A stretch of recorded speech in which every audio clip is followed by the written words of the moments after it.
first of all, a few little safety notices. You'll see scattered around some people in yellow high-vis jackets. They're our stewards. Please, when we're marching, if anybody has a problem, contact them. Look after children. Obviously, you've got your own children, but if they get lost, look after everybody else's children too. They're all of ours today. And this is a protest and a rebellion, a respectful rebellion. So we come with respect for everybody. It's totally inclusive. There's no secrecy. We're right out there. Okay, I'm not actually today going to speak about I'm going to introduce the speakers today, and then we'll have a few more speakers at the Shy Hall later on. But I'm not going to speak about XR. I'm figuring you all know about that. That's why you're here. For those curious who are just turning up out of curiosity, then please find out about it. I'm going to talk about, very briefly, about my own sort of emotional journey, and possibly that echoes with all of you as well. I think we've been going through, and are still going through, an emotional breakdown. Our emotions are under severe threat, and they're being sort of shattered every day. First of all, there's the emotion of heartbreak, of grief, of pain at what we're losing, what we've lost, the hundreds of thousands, probably millions of human beings who have lost their lives, their livelihoods, their families, their homes, their everything because of climate change and wars that follow that, and droughts, etc. The countless millions of animals, birds, bugs, the human life, the whole of life that has been lost, and the countless trillions of plants and trees and every other part of this life on this beautiful planet. So let's just spend 5 seconds or so just taking that in, the loss of what's happening and actually why we're here.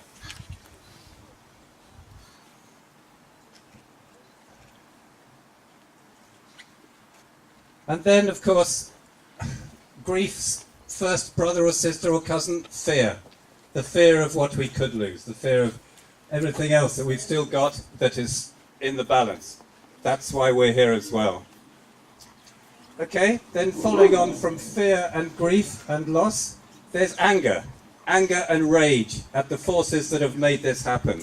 At the governments, the so-called leaders, the corporations, the businesses, the industries that have all brought us to this completely insane time of our lives and of this planet, this amazing planet. So let's focus our anger and our rage on those who can do something about it as well. So we target governments, we target corporations. We want change, and we're going to get change. We demand change. So there's the rage. Yeah? Yeah! Come on! Yeah! Rage. And then, of course, it's all a bit of a yin-yang, so, of course, we still have the other side. We have the love. We have the compassion. We have the friendship. We have the sort of complete wonder in this amazing planet that is still here, all the incredible things we see every day. So we give thanks and we have gratitude. And I want to do just a very quick 3-second gratitude exercise with you now. Please, everybody, just close your eyes and put your palms over your eyes so you can't see a thing. Okay? 1, 2, 3. Now think of all the beautiful things in this planet. Open your eyes and just take a look around. How good is this? Is this really, do we want to lose this? Is this really what we're gambling with? No. And then the next part of the exercise is to turn to the person next to you, please, and look them straight in the eye. Yeah. And make a pledge to yourself and to them and to this whole planet that you will do everything in your power, we will do everything in our power to try and save this. And then give them a little gift, maybe a smile, maybe a handshake, maybe a hug. Just...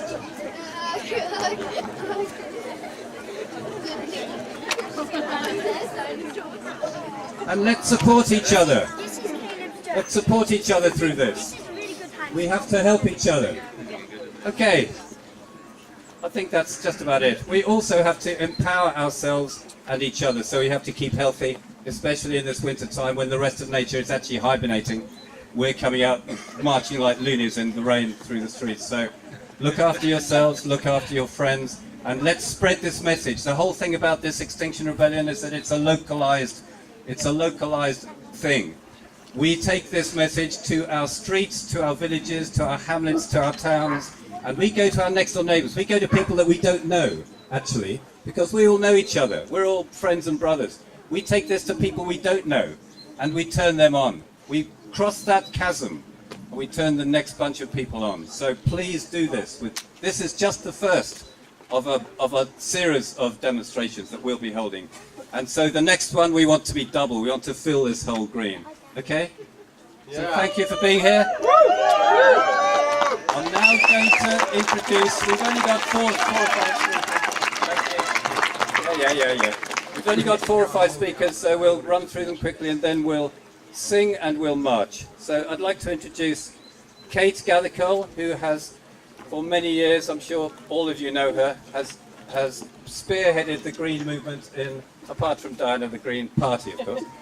The non-political Green Party. Yeah, the non-political Green Party in Hereford. So she's going to read a short poem which was written by a 10-year-old. So the idea was that I would be the elder, I would be the greybeard, the sort of, you know, the elder. Okay, I just want to say this one more thing to the elders amongst us, all of those over 55 or 60. This is our time. We've enjoyed 60 years on this incredible planet. We've had such a good time. Let's give something back. You know, so let's take up that mantle, put our shoulders to the wheel. Let's help these young guys have a future, the future that we have had. Kate. Yeah.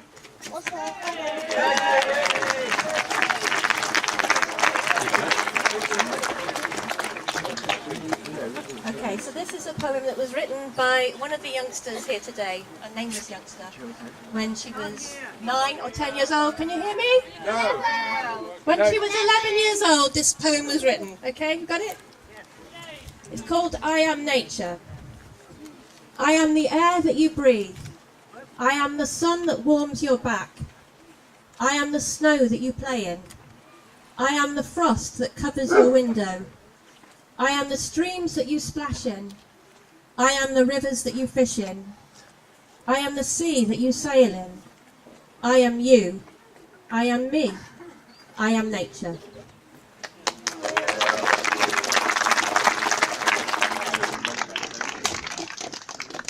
Other than that, I wanted to just say a couple of things about the Herefordshire Green Network, which is a non-political network of environmental groups in the county. For the past 10 years, we've all been working away in our communities, supporting each other, supporting our aspirations, supporting our actions. There's been a lot of times when that's felt like quite a lonely place, as though people aren't really listening, we're not really reaching people.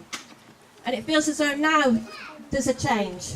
Over the last year, a lot more environmental groups have sprung up around the county, a lot more people are joining the network, a lot more people are wanting action. There's a woeful lack of leadership from our government, but we can be our own leaders. As a community, we are leaders. Leadership happens when creativity, passion and care meets a genuine need in the world. That need is here, and we can all be leaders. As a community, we need to find ways of taking the rest of the community with us. There have been times where we haven't communicated successfully our message. We need to find new ways of communicating, which take everybody with us now. People are hungry for this. People need to have answers, and those answers are not coming from government. Now is the time, as a community, to find a way of being, and find a way of living, and find a way of talking to our friends, to our colleagues, to our neighbours, which helps them to understand what's happening and actually what we can do, so that we share a sense of hope at a time when otherwise we feel hopeless. Thank you.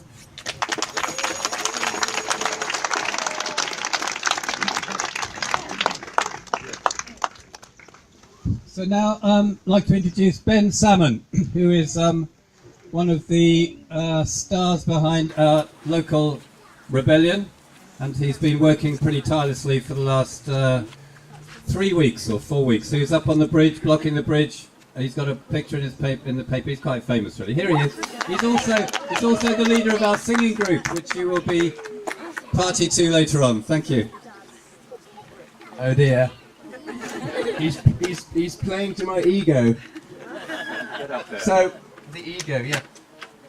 It's so great to see everyone out here today.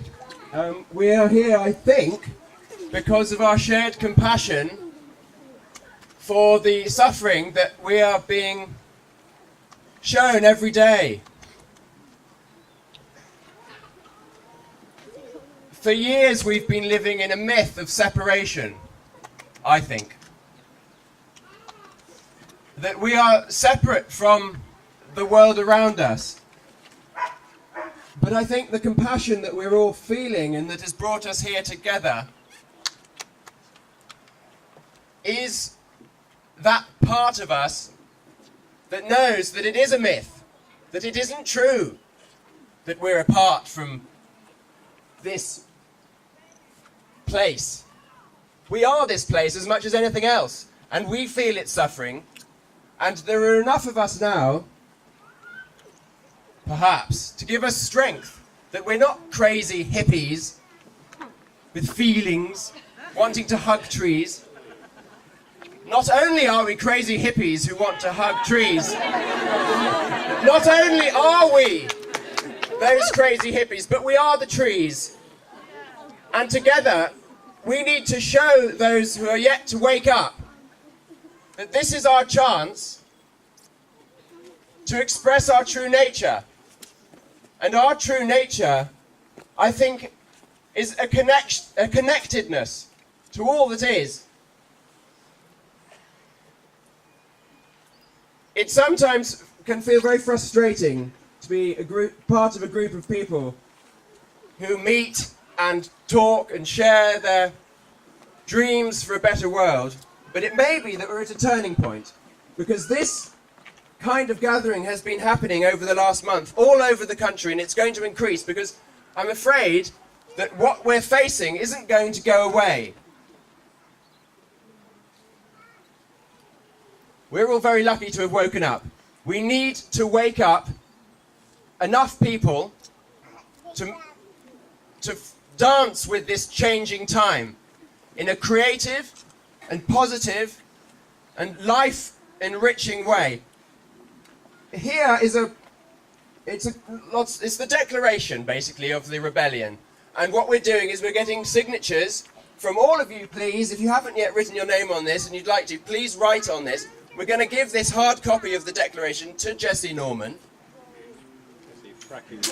Right?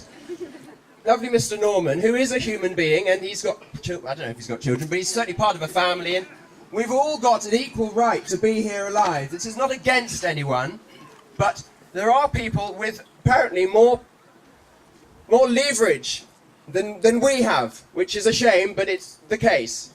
And so we need to exert our passion in those directions to try and get those people to wake up and break out of their fantasy with their own greed and self-aggrandizement. So please come to me or anyone else with a clipboard and put your name on this at some point between now and when we finish today, and we're going to give it to Jesse and see in our own way if we can wake people up. And that's the beginning, and that's a very nice way of doing it, and there are more disruptive ways of getting attention. If anyone's interested in those ways, please keep abreast of notices on the Facebook group, which is XR Hereford, if you're on Facebook. So this is just the beginning. Thank you all for coming, and please believe in your true nature.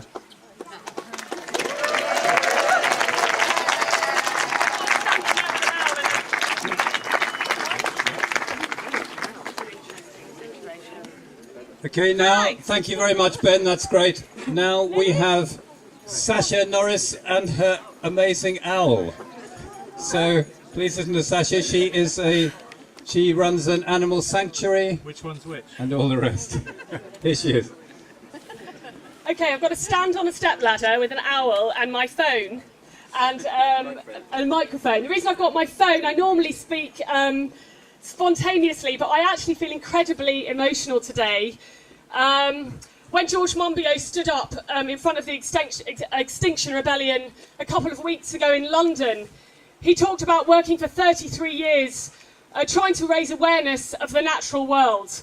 And I too have worked my entire life on the TV, in the media, writing books, giving talks about the extinction of wildlife.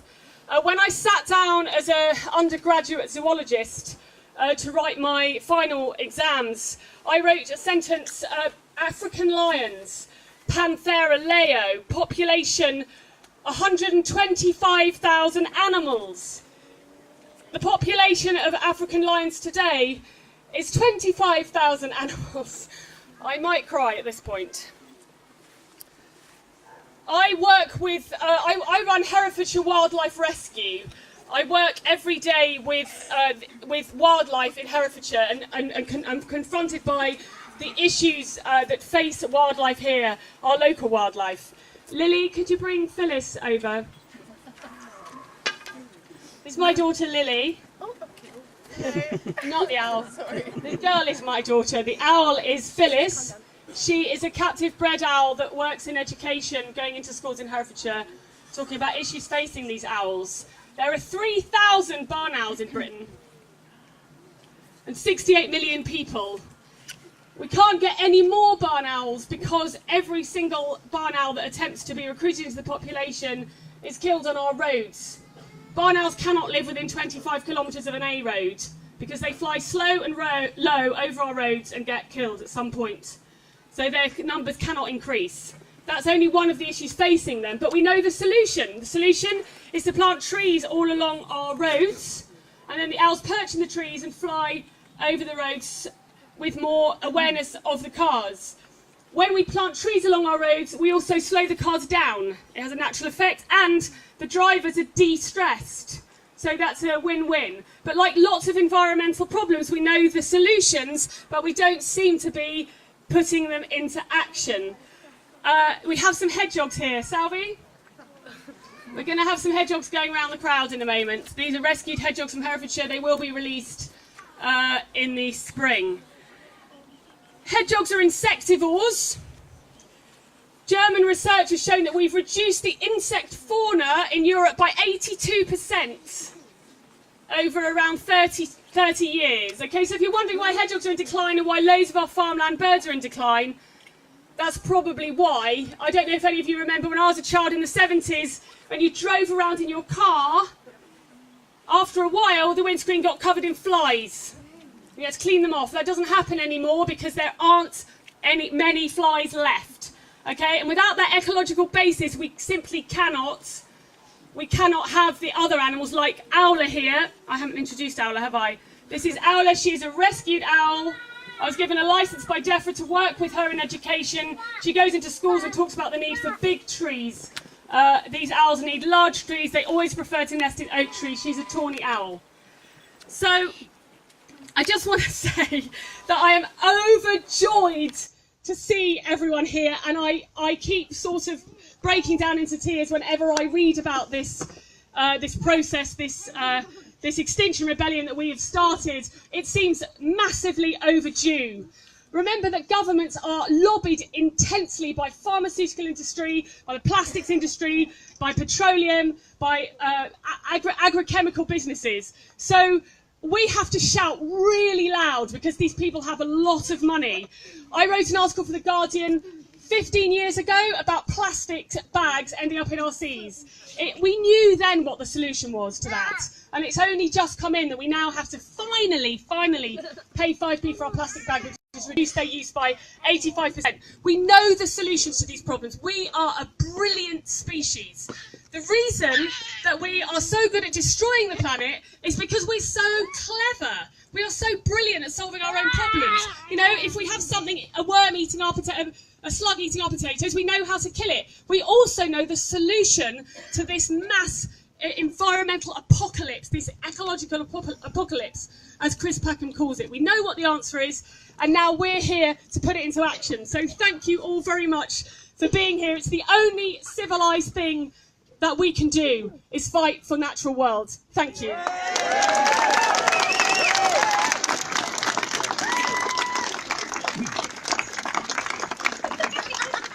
Thank you, Sasha and her amazing birds and hedgehogs. They're around here somewhere. Don't tread on them. They'll be here. Now I just want to introduce you quickly to a dear friend of mine, Glenn Storhogue, who's going to read a short poem, hope it's short, by Gary Snyder, who most of you will have heard about. Over to Glenn. I'm not going to be above you, I'm going to be among you. Is this working? Hello? Yeah, have to speak up though. Just a few very, very simple words. A little song for Gaia, written by Gary Snyder about 50 years ago. And it's a simple reminder of how we fit in on this planet, and a very important reminder to egotistical politicians and greedy corporations. Here it is, very, very short. You can't hear? Glenn, No, you can hear? just point it like that. Ah, right. Now you can hear. Yeah. So very, very short poem, little song for Gaia. As the cricket's soft autumn hum is to us, so are we to the trees, as are they to the rocks and the hills.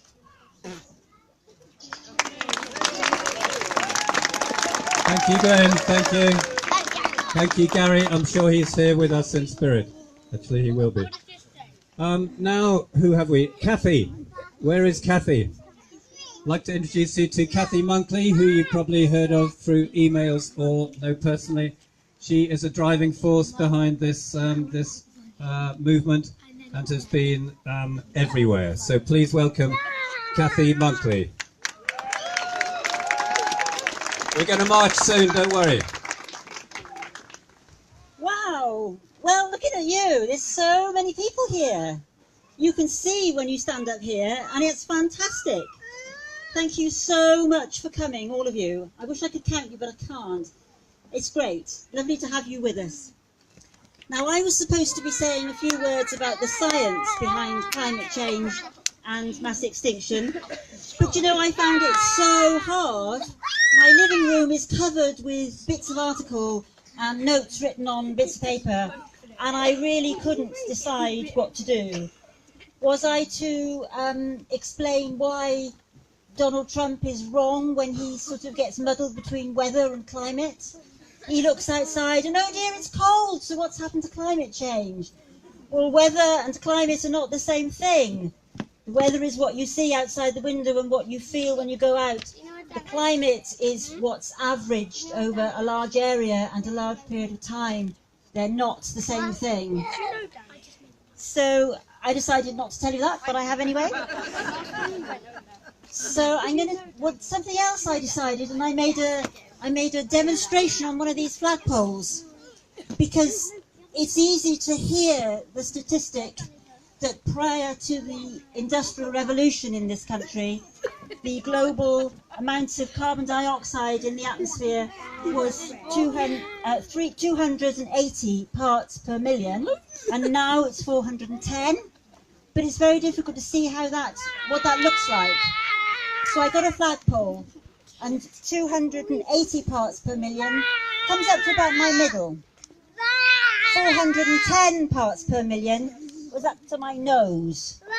So we've done an enormous amounts to the climate since the beginning of the Industrial Revolution. The other greenhouse gas that is extremely important that you don't hear so much about is methane. And the increase in methane since the beginning of the Industrial Revolution has been far, far greater. It's a bit difficult to get consistent figures, but around 790 parts per billion methane in the atmosphere prior to the Industrial Revolution. And now that's gone up to 1,850. So that's over double. Now the two gases work differently. Carbon dioxide stays in the atmosphere for a very, very, very long time. So the carbon dioxide that we've got up there now is going to still be there in hundreds of years' time, still increasing the temperature. Methane works differently. It's a much shorter-lived greenhouse gas, but at the beginning it is very, very, very much more powerful. So it doesn't stay there long, but in the near term it works like stink, and it's very, very powerful. And fracking is one way that we are increasing the methane in our atmosphere, because the gas that they are fracking for is natural gas, which is methane, and it leaks. It leaks from the wells, it leaks from the pipes, it leaks all the way along the line. So that's one way we're increasing it. Another is that climate change itself is increasing the temperature, and what does that do to the ice? It melts the ice. You melt the ice, then you have less ice, you have more dark water. White reflects the sunlight, the dark absorbs it, so the water gets warmer. So that's another way of doing it. And there are methane clathrates, which are frozen ice-like structures of methane under the ocean. And as the ocean warms, they start to be released, they start to bubble. The permafrost is melting, and it's releasing methane, and it's releasing carbon dioxide. Permafrost is supposed to be permanent, and it's not any longer. We've destabilized it, and there are lakes in the Arctic and places that are bubbling. There's a few interesting statistics that might come out. Yesterday there was an earthquake in now where was it? There were Alaska. two. Thank you. It was in Alaska. Alaska. It was a magnitude 7 earthquake. Now I always used to think, I wish people wouldn't confuse earthquakes with climate change, because there's no connection. But recently, the reading I've been doing is that some of them are connected, because if you destabilize the permafrost and you melt the ice, you release the water from it, you're changing the pressure on top of the frozen clathrates underneath, and you're also altering the pressure on the fault lines. So there are possibilities that some earthquakes now can be contributed to by climate change.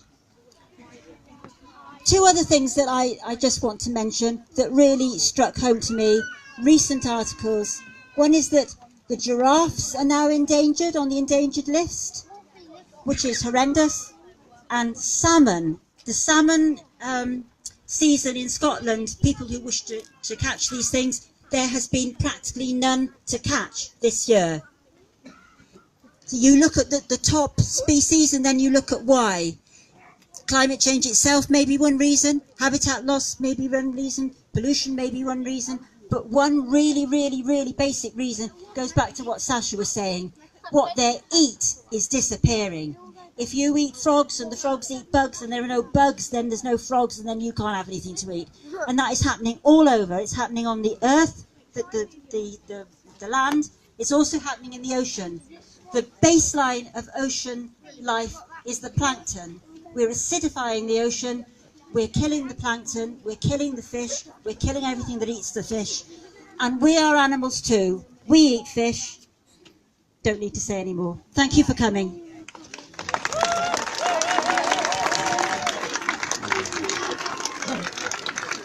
Thank you, Cathy. That's great. That puts us in the picture.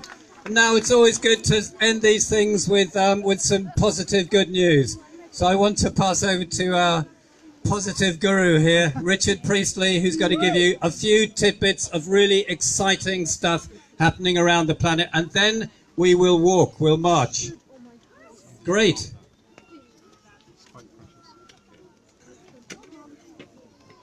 Hello. What a privilege it is to be here to speak to you all. Hold the microphone really close. Yeah. Some of us here have been campaigning on environmental issues for decades and decades, but it feels like now we're at a really critical point where our governments are getting worse and worse, but there's a groundswell of action led by young people. And I just want to mention some of the things which have happened in the last few weeks since Extinction Rebellion started, since the school strikes for climate change started with Greta Thunberg in Sweden on the 20th of August. That's gone global. So yesterday there were 10,000 kids striking off school in Australia.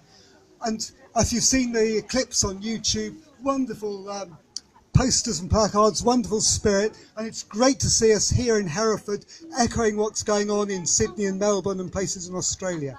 But it's not just here in Australia, it's global. Extinction Rebellion's just starting in Africa, just starting this morning in Holland. It's just going global, and it needs to be.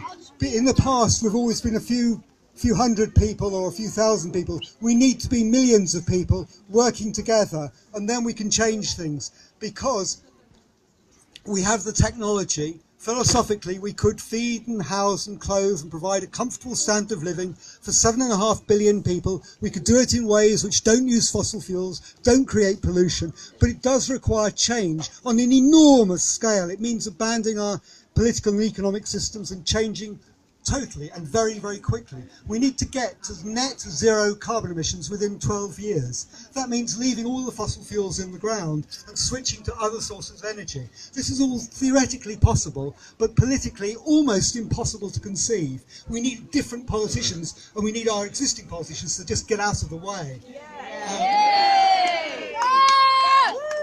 And, a few of us can't do it on our own. We need tens of millions of people doing it, and we need to be led by young people, and we are. Some of the people have influenced me most in the last... Yeah, well, we're old, but I mean, it's great to see some young people here today, and some of the people I've been following on Twitter, on social media, who are posting just the most amazing videos and things. Some of them are 10 years old, 15-year-olds. I mean, who here follows... Elsie Luna on Twitter? No? One person? A brilliant 10-year-old climate activist who's just been lobbying fossil fuel companies in London for the last few weeks. She's done amazing work. And people like Greta Thunberg, who started the school's climate strike. She's still only 15, but she's a real world leader already. I'd happily have her as my Prime Minister, even if she's only 15. There are hundreds of others. If you look at what happened yesterday in Australia, most of the organisation of that huge event was done by 14 and 15-year-olds. So if you're young, don't think you're powerless. You have the power to organise and to network, and you're probably better at it than old fogies like me. Can I just mention the Eugene in Oregon as well, the youngsters that have taken the American government to court? The schools, the young people's climate action in America, where they're suing the American government for human rights violations, really important stuff. There's thousands and thousands of different, millions of different actions going on around the world that I could mention. Paul Hawken reckoned that there were between 1 and 10 million groups around the world active in climate change and social justice campaigning. That number is growing exponentially, so we're probably up to 20 million different groups. So here we are in Hereford, Extinction Rebellion. Don't think we're alone. We're connected into that web of consciousness around the world. And together we're powerful, and we need to create that energy to affect change, because we need to turn the political situation around globally and quickly. A big challenge, but we can do it, I think.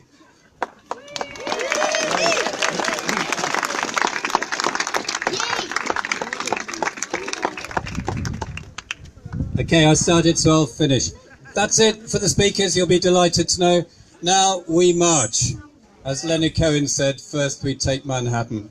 First we take Hightown, then we'll take Westminster. Okay, so the plan is, please get a placard if you haven't got one. Pick something up, wave it as we go around town. We're going to march to Cathedral Close, and then we're going to stop there and we'll sing. If it's all right with you, I'll go in the front so I know when to stop, that's all. And then we just come respectfully through town. We march up Broad Street. We go to All Saints. We have a little action outside All Saints, and then we go into Hightown, and then we'll just see what happens. Okay, great. Thanks for being here. Look, the sun's come out. It was meant to rain today, but it's sunny. We've got magic on our side. Woohoo! Let's go.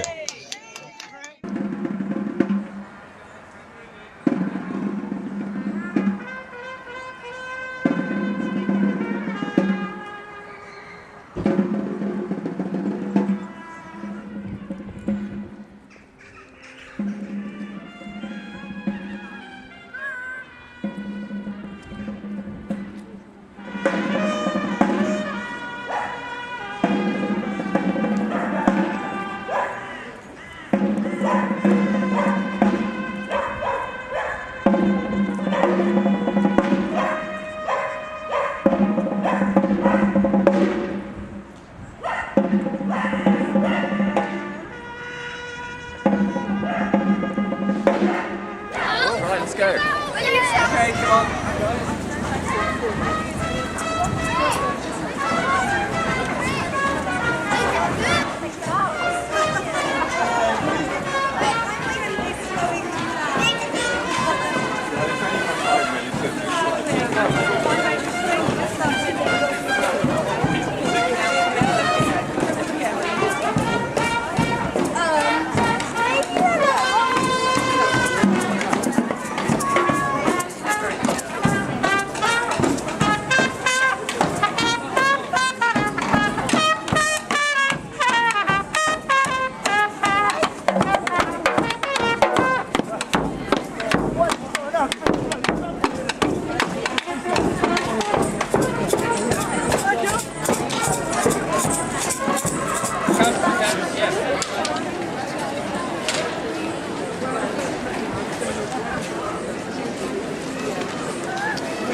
And then during the brief extinction, Simon is going to read the declaration to us and Hereford and our county.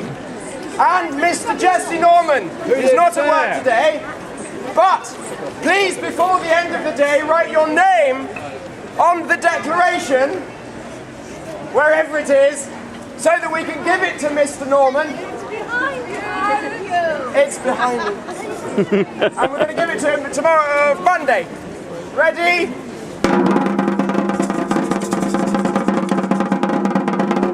Is this all there is? We're doing it now!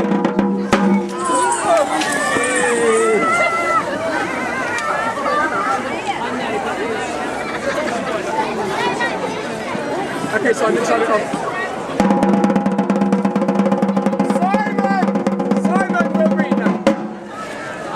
A declaration of rebellion. We hold the following to be true. This is our darkest hour. Humanity finds itself embroiled in an event unprecedented in history. One which, unless immediately addressed, will catapult us further into the destruction of all we hold dear. This nation, its peoples, our ecosystems, and the future of generations to come. The science is clear. We are in the 6th mass extinction event, and we will face catastrophe if we do not act swiftly and robustly. Biodiversity is being annihilated around the world. Our seas are poisoned, acidic and rising.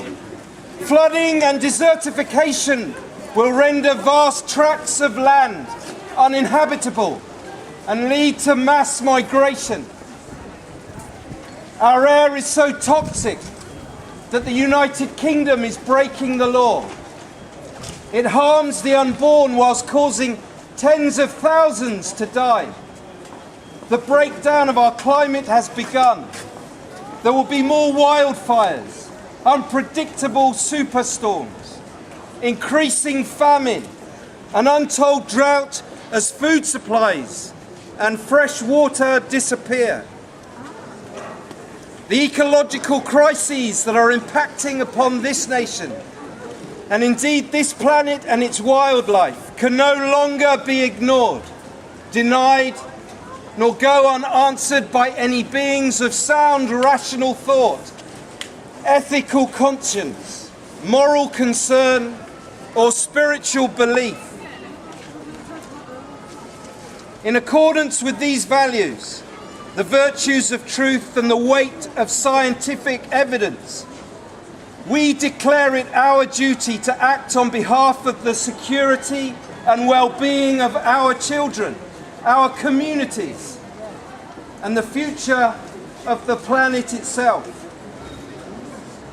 We, in alignment with our consciences and our reasoning, declare ourselves in rebellion against our government and the corrupted, inept institutions that threaten our future.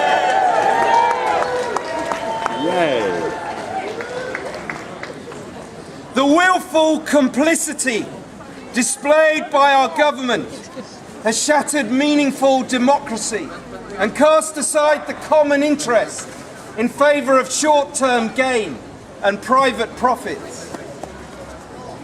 When government and the law fail to provide any assurance of adequate protection, as well as security for its people's well-being and the nation's future, it becomes the right of its citizens to seek redress in order to restore dutiful democracy and to secure the solutions needed to avert catastrophe and protect the future. It becomes not only our right, it becomes our sacred duty to rebel.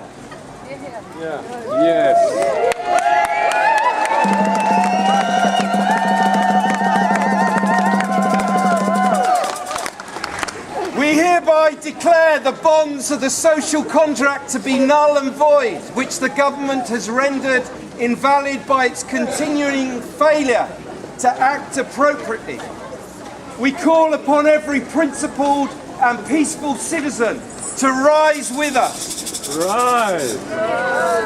We demand to be heard, to apply informed solutions to these ecological crises, and to create a national assembly by which to initiate those solutions needed to change our present cataclysmic course. We refuse to bequeath a dying planet to future generations by failing to act now. We act in peace, with ferocious love of these lands in our hearts. We act on behalf of life.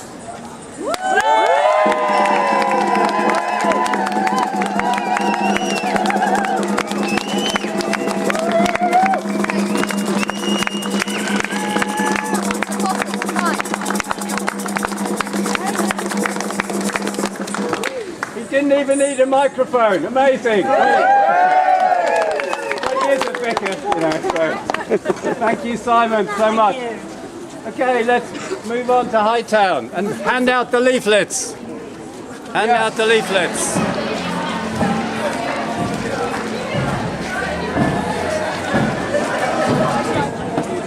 Yes, it is. Just around here. I want to get on the phone.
Rise up! What are we going to do?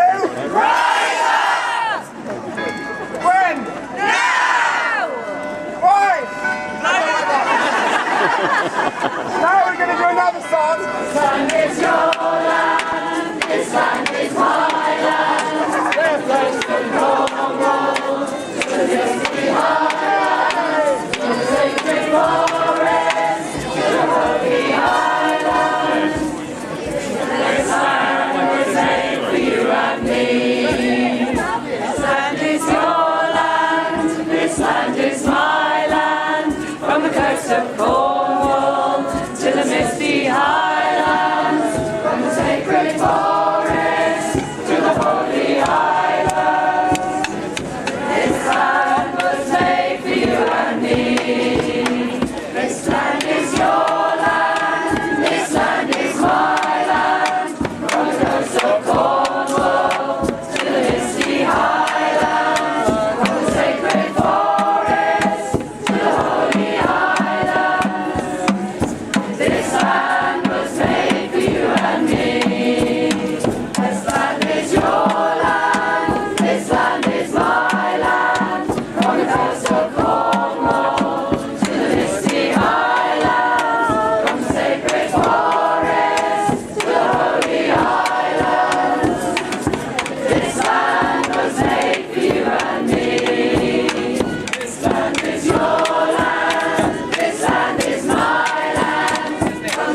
Be gone through in a minute.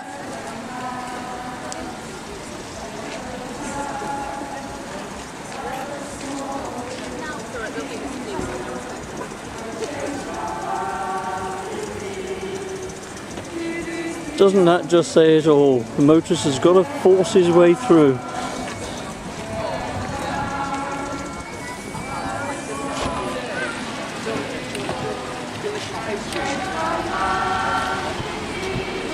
Well, that'll be a few bumps to go there. Yeah. Apparently in the alcove is where Rick would like it. Yeah. Maybe on the steps or something.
Start by giving yourselves a round of applause. I just think you're brilliant.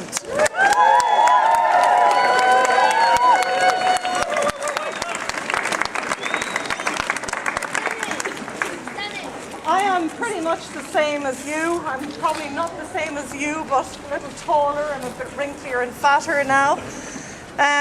But I'm a nurse by background. I have become a scientist in medical research. I've worked all my life. I've tried all my life to make things better. I've come to live in Herefordshire. I feel like the luckiest person in the world. But every day I become more and more like Victor Meldrew because I am furious that they're still ignoring me and you. They are still forcing us to drive, forcing us to use plastic, forcing us to do things that is destroying us, our lives, our children.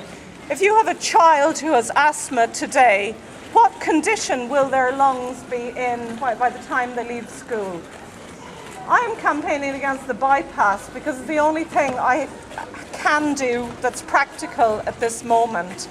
And I'm working with some fabulous scientists, amazing people, much better than me, to do this. I would love you all to try and just do this one thing that would be meaningful for us in Herefordshire to stop more roads being built. We have better scientific solutions. And if we can crack one thing, we can crack an awful lot of stuff more. So I'm here to ask you to help me and all of the people who are working with me, who I get to work with, and they are fantastic, to stop this road, to stop this criminal act of vandalism against what I think is the most beautiful environment we have left in this country. So thank you for listening, and thank you so much, everybody, for coming.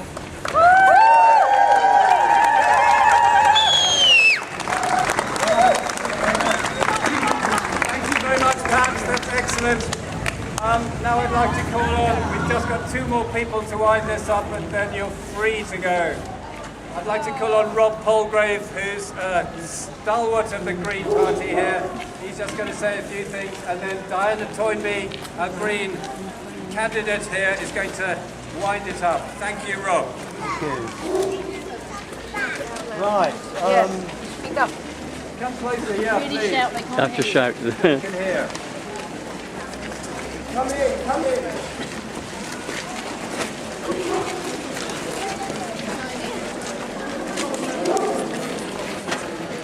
I met an alien this week who said, I understand climate change is the biggest problem facing humanity.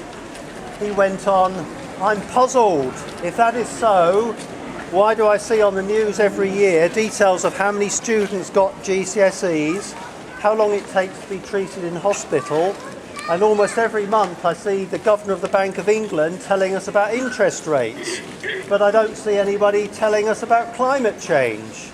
I would have expected a senior person from your government to be giving a report to you every year telling us how we're doing with dealing with climate change.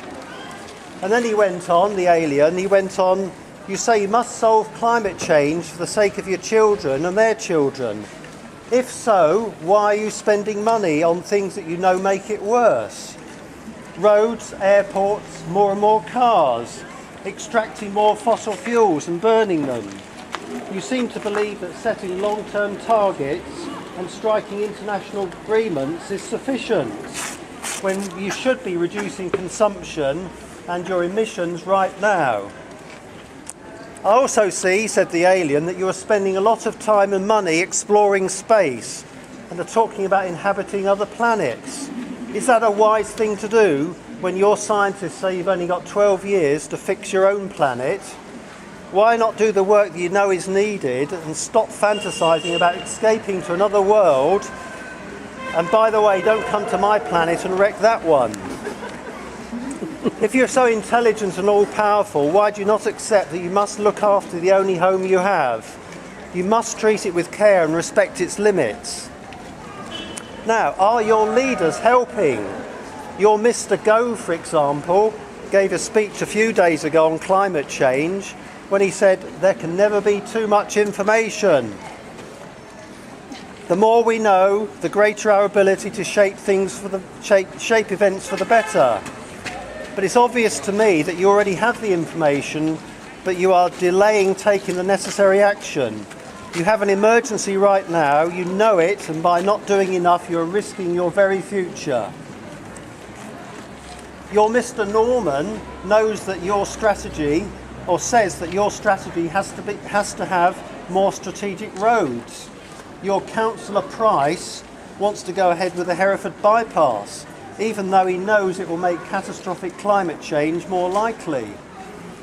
Why do you let your leaders carry on like this and risk your future? How did they get into power, and why don't you replace them? There's no doubt, he went on, that the problem here is not the planet or the weather, it's you. Don't you think it's time to stop deluding yourselves? I'm glad I don't live here, he said as he got into his vehicle to leave. I thought about what he'd said. Really, it boils down to one thing. We're in a state of denial.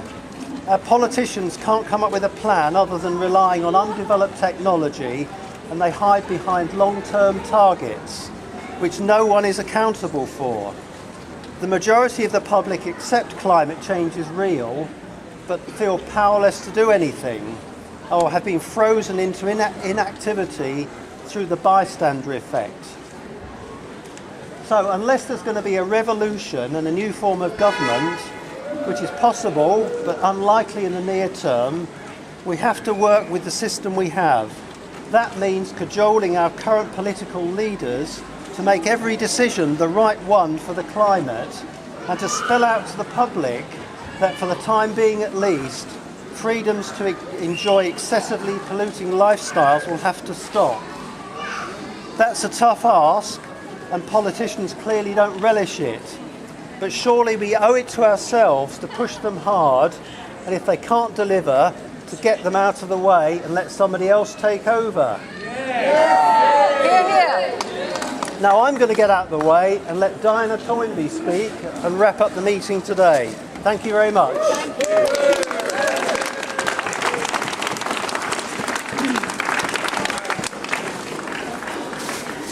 Hi, I'll be very quick because you're hungry and I've got to show.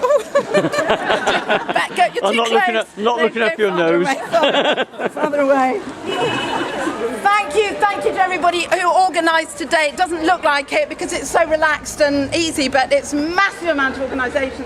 So thank you to everybody for the organisation, the preparation, the sound system, the placards, the music, everything. Thank you. Thank you all for coming, for showing up, for showing you care, for showing them that we're a force to be reckoned with. Thank you, everybody. I'm Diana. I'm delighted that Extinction Rebellion isn't a political thing. I am unashamedly political. I'm here to rabble-rouse. I've seen friends from 5 different political parties out today. Yay! So it's not just about one party. But the solutions are political. Today's been about anger, fear, exasperation, gratitude, shame, despair, hope, celebration and grief. But most of all, it's been about love. And we're standing in front of the Shire Hall today, and the Shire Hall needs a bit more love. And the language we get out of the Shire Hall seems to be more intending to sort of confuse and distract us than to really connect with us, to connect with our hearts, and we need to change that. This is where the decisions are made about our beautiful county, the future of our beautiful county. Our current council is run by the party of cuts, fracking, glyphosate, privatisation, intensive farming, nuclear weapons, badger culling, road building and austerity. And we've had enough. That's enough. And I'm sure every single councillor, if you met them, most of them are good people, would say, yeah, I love nature. So why are they supporting policies that are trashing it? Why? Maybe after next year's elections, they'll tell us, we've got this great plan, we're going to chop down every tree in Herefordshire, we're going to tarmac it all over, we're going to close all the libraries and the women's centres and the playgrounds and everything. It'll be great because it'll bring economic growth to the county. So, that sounds stupid, but that is the logic. That is the extension, the natural extension of the logic of the neoliberal conservative ideology. That's the logic that's running our county, that's the logic that's running our country. And we've got to hold that logic up to the light and pierce holes in it and show that it's empty and false. Absolutely. Also representing us in here are lots of wonderful people, hardworking, dedicated councillors from various parties working together for the common good, and that's what we need. We need more of them. Let's show them some love and appreciation, and let's join them next May. So to join them, we have to get elected, we have to be brave enough to stand as candidates. And lots of people think politics is a dirty word. I know lots of people in the environmental movement who think politics is a dirty word. If we don't do politics, politics will do us. It's a cliche, but it's true. So, you know, let's not be, oh, I don't want to, you know, politicians are all the same, I don't want to dirty my hands with this. Let's get down and dirty with them. Imagine this hall filled with people who would rather worship the River Wye than worship economic growth, who understand that everything is connected, who care about the soil we grow our food in, the air we breathe, and the bees that pollinate our orchards. And the hedgehogs and the owls. There aren't things called environmental issues that we kind of tack onto politics as little optional extras to make us feel better. The environment isn't some kind of inert backdrop to our lives. Oh, isn't it nice? Let's save nature. It is life itself. So as you all know, because you're here, these are matters of life and death. And what we've done today is to connect to each other, to connect with nature and connect with rebels all over the world, because as somebody said, people are rebelling all over the world. Nearly finished. One person who's living proof that you can be a rebel and work within the system is Caroline Lucas. And she sent a message to us yesterday, which I'll read out. I'm sorry I cannot be with you today and wanted to send a message of solidarity with all those across the world who are peacefully resisting the acceleration of species extinction. We are nature defending itself. We have positive solutions as well as a passionate commitment to highlighting the causes of this ecological crisis. And we are all responsible for the stewardship of our planet. All. We stand united in our determination to transform the future now, and as a movement rooted in non-violence, creativity and collaboration, we stand strong and we will use our strength for the common good. Thank you, Caroline.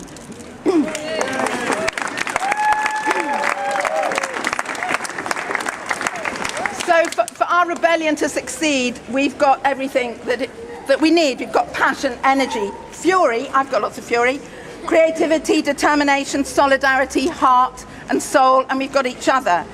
And truth is on our side. Reality is, we're not idealists, we're realists.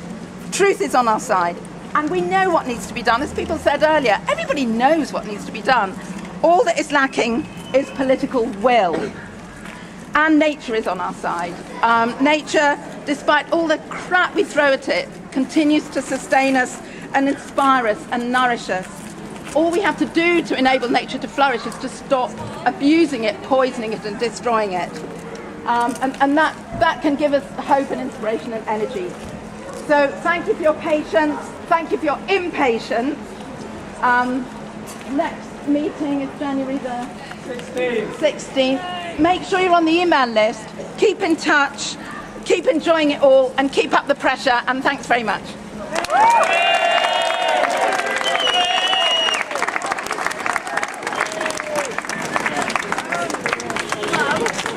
Okay, thank you all. Before you go, we need to now get those pieces of paper with the signatures, the declaration, which we've all signed, I hope. That needs to come back to me. So whoever's in possession of those one or two things, again. And anyone else who hasn't written on it, this is our action for today. We're going to deliver the declaration to Mr. Norman. Yeah, if your name should be on there and it's not yet, please come and do it. There's another one there. You can pick them up and put them under your coat. Thank you all. This is the beginning. Salvador, you pick it up.